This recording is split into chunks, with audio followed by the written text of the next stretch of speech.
Hi everybody. So I went to student fair today with my parents and there wasn't anything for me to record, but I had a good time.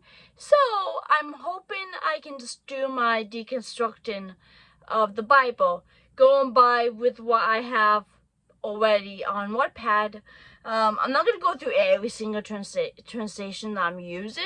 I'm just going to stick with one translation and just move forward from there because I don't want to be confusing, because it's hard to do multiple translations in like this kind of format. If you want to see all the other translations, you have to go on Wattpad for that. So here we go. So I'm going to start off the beginning, and I'm using the New International Version. So here we go. Whether you be closer. So I did a author's note. I will copy a translation from the Bible and then have my thoughts on it. I might talk about different translations throughout the Bible and the Torah. I am not an expert and I try to keep an open mind. Here are just my thoughts, opinions, and viewpoints, and I don't mean any offense. I'll break down verse by verse. You can continue to believe in whatever you believe in. That is okay. That's our First Amendment right, freedom of religion. So I'm just sharing my own thoughts, my own deconstruction as someone who is not Christian, who went through her own phase. I went through a phase back when I was little. I went to church because of a friend and all that, but and I was baptized, but I was never raised in religion anyways. My mom and dad are not at all a part of a religion whatsoever. So they just pretty much had me grow up believing in whatever I wanted to believe in. So I had that freedom. But anyways, enough about me. On to this before it's too long in the video. In the beginning, God created the heavens and the earth. Now the earth was formless and empty. Darkness was over the surface of the deep, and the Spirit of God was hovering over the waters. So that's how it started. That's the creation story. And a lot of cultures throughout history in different religions have their own beginnings of how the universe appeared. My thoughts. Wow, that sounds amazing. A lot of asshole atheists would say, then who created God? My ex being one of them, Jerkface, aka Blyer. Well, I do agree with that statement. I do find it being rude. I would never say that to anyone because I know that would offend them. So I will put that out there. Well, I do understand where that's coming from, because all religion is like, it's like all these different cultures coming up with stuff and what they believe in, like have these gods and goddesses out there to explain why we have these things, why the world is the way it is, and it's all about explaining yourselves and explaining how the world works. So every religion has their own creation story, has their own gods. So yeah. And God said, let there be light, and there was light. God saw that the light was good, and he separated the light from the darkness. God called the light day, and the darkness he called night. And there was evening, and there was morning, the first day. So that's the first day, so we got morning and night. So God created the light and the darkness on the first day. This is probably the most memorized verse of the Bible. I want to dissect each day we see here in this chapter. I have to admit, I do like listening to worship songs, and I sing along to them when I went to church or go to my boyfriend's church. I heard a lot of these songs when I was involved with college Christian clubs like InterVarsity at Sam State, and tried to be in the Christian Fellowship at Worcester State University.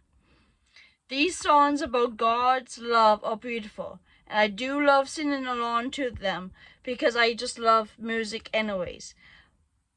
But as I dive deeper in what I am reading now, my attitude towards some of these songs changes. I still like listening to them, but they don't add up to what I actually read. I have never read the Bible before, just following along at church or at those clubs, and just understand the interpretation of that particular passage without really thinking about what I really feel about this, or to read the whole book by its beginning. The reason why I am now is because I had bought a book at Five Below. It's a year-long Bible study book, and it has me to read a few chapters a day without what they say about these readings and writing prompts. Of course, what I am doing, it'll be longer than a year going through this because I do want to fully understand every word I am reading. I don't understand why God needs all this praise, though. Yeah, I never understand, though. To me, that tells me that, like, he is, like, insecure.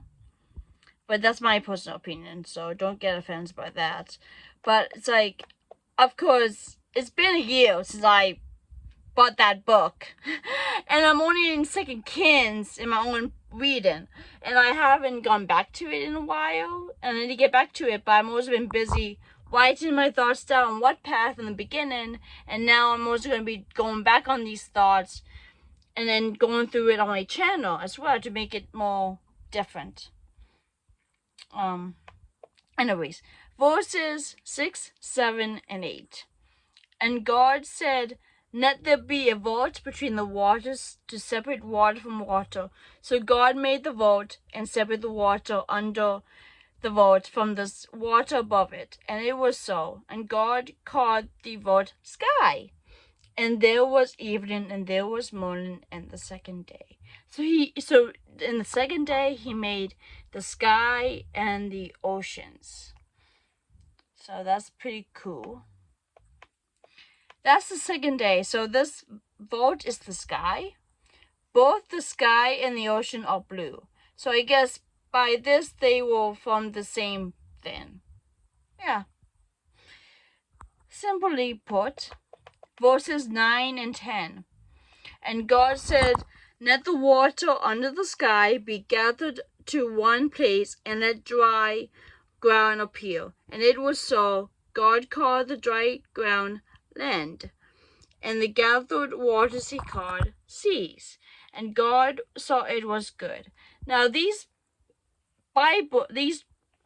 translations were like translated like centuries ago. So these people are trying to like write down how they understand, how they see the world, and like with the discovery of lands and anything. So like they know like there's like all these lands that appeared somehow, and this was before they really understand science. My thoughts. That does sound good, but I don't believe that is how it happened. Creationists want to believe that God was the one that created these things, but there have always been seas and lands with no help of divine interventions. All the continents were together to form a supercontinent, and then because of tectonic plates, these continents separated to form continents we know today. These things took time, not a slap of a finger. That's a scientific fact. And I learned that in school.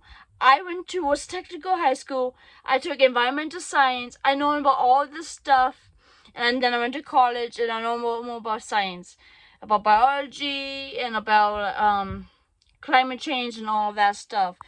So it's important to really understand the actual science behind the making of the universe.